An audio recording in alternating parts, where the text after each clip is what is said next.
AI running hospitals, fridges that reorder your groceries for you, young people getting lost in digital worlds while sitting down to dinner, and threats from space none of us can stop. The Simpsons warned us that 2026 will change everything. In The Simpsons Season 37, Episode 11, Para-Hormonal Activity, we see the family in the near future, a few years older, dealing with all the chaos that comes with age and new technology. People were talking about this one recently because Maggie finally talks in the episode, but one of the most interesting and surprisingly realistic parts is the futuristic refrigerator. Homer buys a new smart fridge that automatically orders groceries whenever the house runs low. At first it seems like a dream come true, no more forgotten milk or empty snack cabinets, but then Bart hacks into it to watch adult content.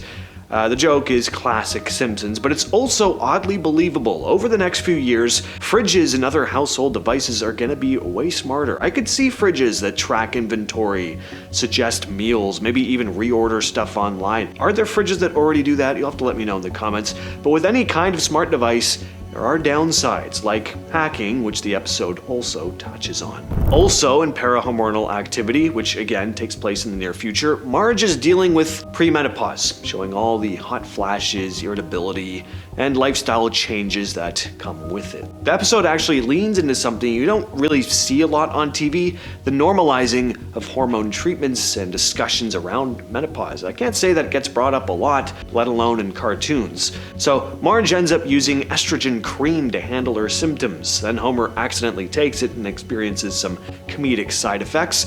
It's exaggerated for laughs, obviously, but it does reflect a real-world trend. By 2026, more people will be openly talking about hormone therapy, and treatments like creams, patches, or medications could become even more common in everyday life. I mean, this is already happening. Look at how many dudes are hopping on testosterone replacement therapy, for example, even when they really shouldn't be. This kind of thing is way more normalized now, and that's a good thing in some instances. In others, maybe not so much.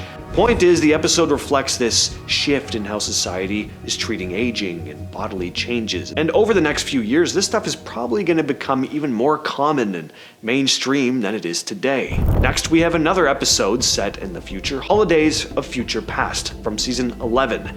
In this one, we fast forward decades into the future to show what life in Springfield looks like for the next generation. And considering this one came out in 2011, it's kind of eerie how many things it predicts that are actually pretty close to happening. In the episode, Lisa's teenage daughter, Zia, is literally hooked online, leaving her unconscious as she plugs into a fully digital world called the Ultranet.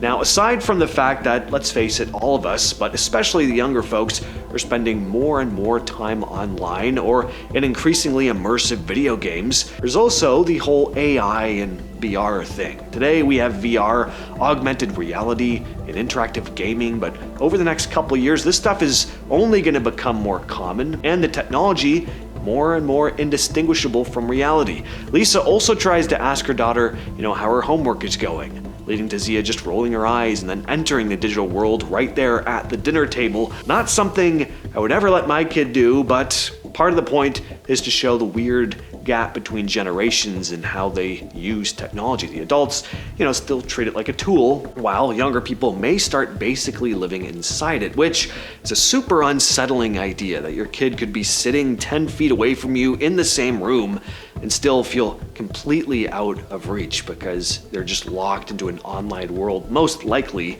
driven by AI.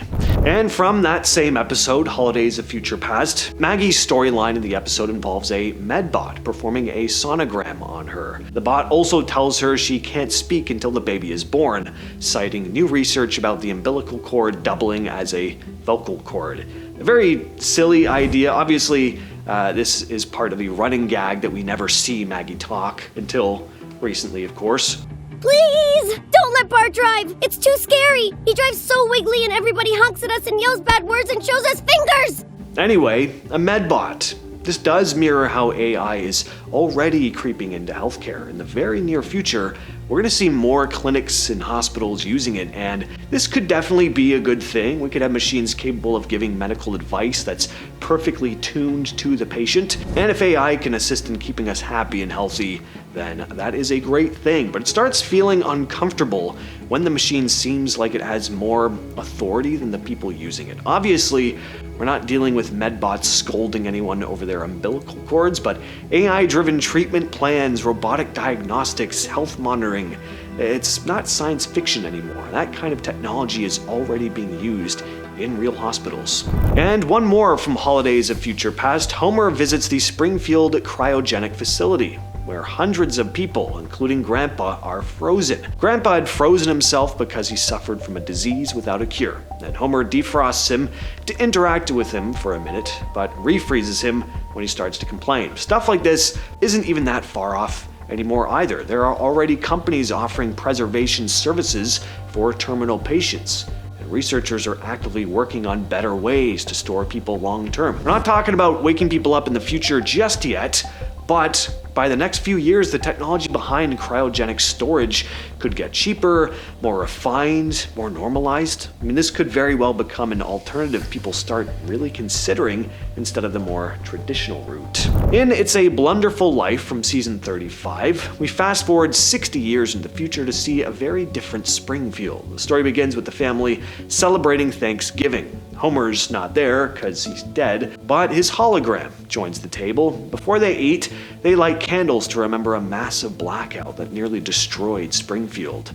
Lisa explains that this tradition comes from one specific night in the past when everything went wrong. The story cuts back to that night, and we watch everything unfold. When we cut back to the future at the end of the episode, Bart has died of boredom and becomes a hologram too. But even in this holographic form, he retains his personality. He and Homer are still sentient. They start fighting over a turkey leg. Ridiculous in true Simpsons fashion, but the idea underneath it isn't that far-fetched. The idea that someone doesn't need to be physically in a room to show up thanks to hologram technology. I mean, we already have video calling. Taking someone from a screen and then projecting a 3D digital version of them in the room isn't that insane of an idea.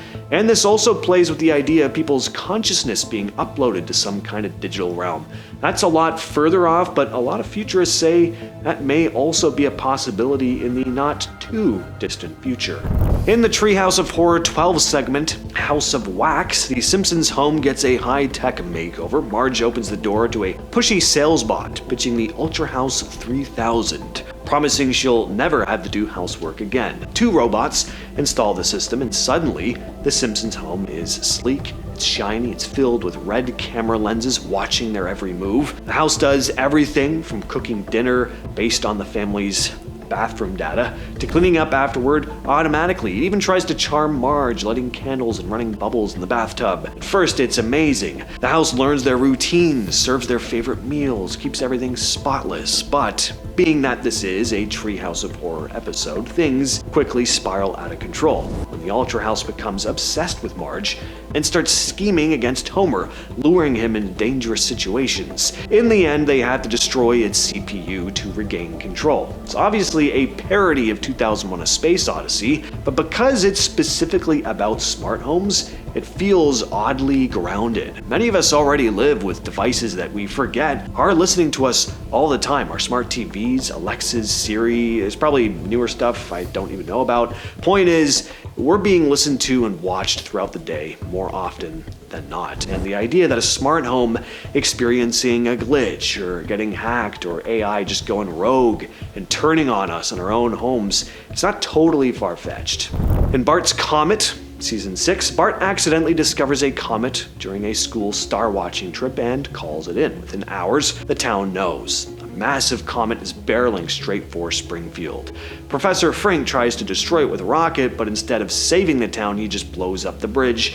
So suddenly the entire town is stuck, just left waiting for the thing to hit and destroy them all. The tension builds as the comet gets closer and closer, and sure, it's a cartoon, but you can't help but imagine. What would you do in a similar situation? How would you spend your final days if a giant rock from space was hurtling towards your home?